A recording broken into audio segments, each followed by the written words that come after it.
कहानी माँ का संघर्ष, बेटों की अकड़ और बहन का बलिदान। यह कहानी एक छोटे से गांव की है जहां सरिता नामक एक माँ अपने 4 बेटों और एक बेटी रश्मि के साथ रहती थी। सरिता का पति कुछ साल पहले एक सड़क हादसे में चल बसा था और तब से उसने अपने बच्चों को अकेले ही बड़ा किया। किसी भी तरह के घर की गाड़ी को चलाने के लिए वह दिन रात मेहनत करती, कभी कपड़े सिलती, कभी दूसरों के खेतों में काम करती। उसकी आंखों में हमेशा एक सपना था, मेरे बच्चे अच्छे इंसान बने और उनकी ज़िंदगी सुधरे। अब रश्मि बड़ी हो चुकी थी, उसकी शादी के दिन नज़दीक आ रहे थे, लेकिन सरिता के पास इतने पैसे नहीं थे कि वह अपनी बेटी का विवाह धूमधाम से कर सके। उसने अपने बेटों से मदद मांगी, लेकिन सभी ने उसे ठुकरा दिया। विशाल, जो एक बड़े इंजीनियरिंग कंपनी में काम करता था, और अमन, जो पुलिस में था, दोनों ही अच्छे खासे पैसे कमा रहे थे।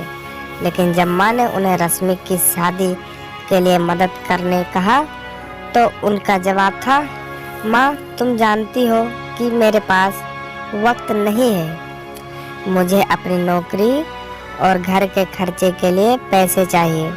रश्मि का खर्च वह खुद उठा सकती है, हम उसे क्या पैसे देंगे।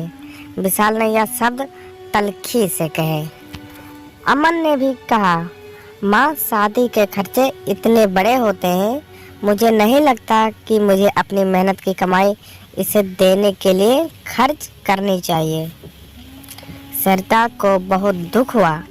उसे उम्मीद थी कि उसके बच्चे उसकी मदद करेंगे, लेकिन उन्हें खुद के अलावा कुछ और दिखता ही नहीं था।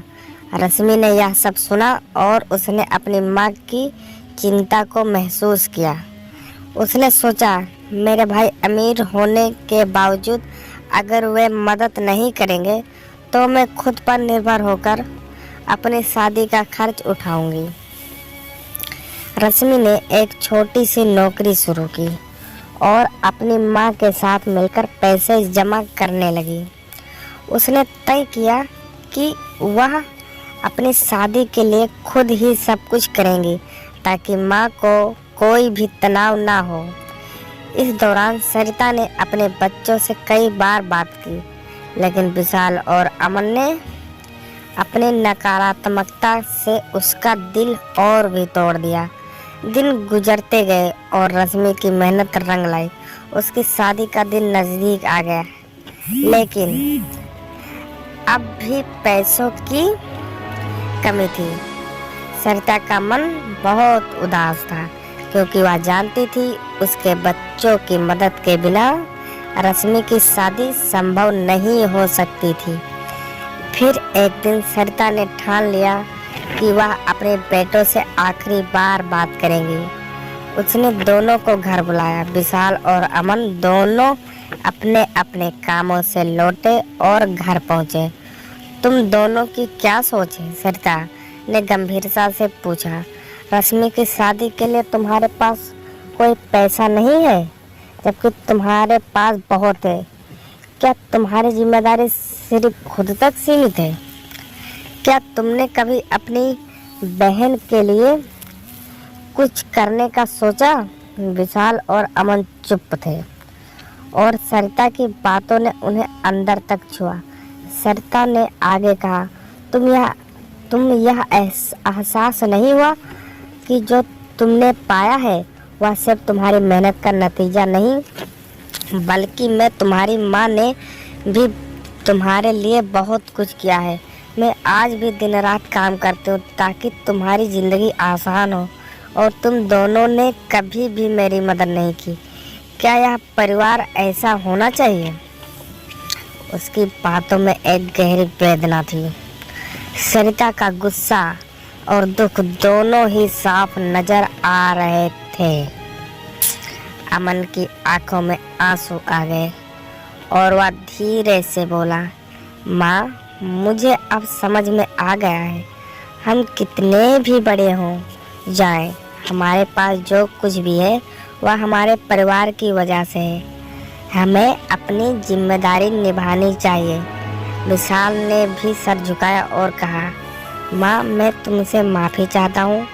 मुझे एहसास हुआ कि मैंने अपनी बहन के लिए कभी कुछ नहीं किया, जबकि हमें परिवार की मदद करनी चाहिए थी। अब हम रश्मि की शादी का पूरा खर्चा उठाएंगे। रश्मि को जब यह सब पता चला तो वह हैरान रह गई। उसकी आंखों में आंसू थे, लेकिन यह आंसू खुशी के थे। उसने अपनी माँ और भाइयों को गले लगा लिया। सरिता ने मुस्कुराते हुए कहा, सच्ची दौलत यही है, परिवार का प्यार और एकता। यह कहानी यहीं खत्म नहीं हुई। रश्मि की शादी धूमधाम से हुई और उसके बाद दोनों भाइयों ने अपने जीवन में एक बदलाव लाया। विशाल और अमन दोनों ने अपने माता पिता के संघर्ष को समझा और अपने जीवन में औरों की मदद करना शुरू किया। वे समाज में अच्छे इंसान के रूप में पहचान बनाए। मोरल: इस कहानी से यह सीखने को मिलता है कि चाहे हम कितने भी पैसे वाले क्यों ना हो, अगर हमारे दिल में अपने परिवार के प्रति प्यार और जिम्मेदारी नहीं है, सच्ची खुशी और संतोष नहीं पा सकते। परिवार का प्यार और एकता ही असली दौलत होती है, जो हमें जीवन की कठिनाइयों से उबारने की ताकत देती है।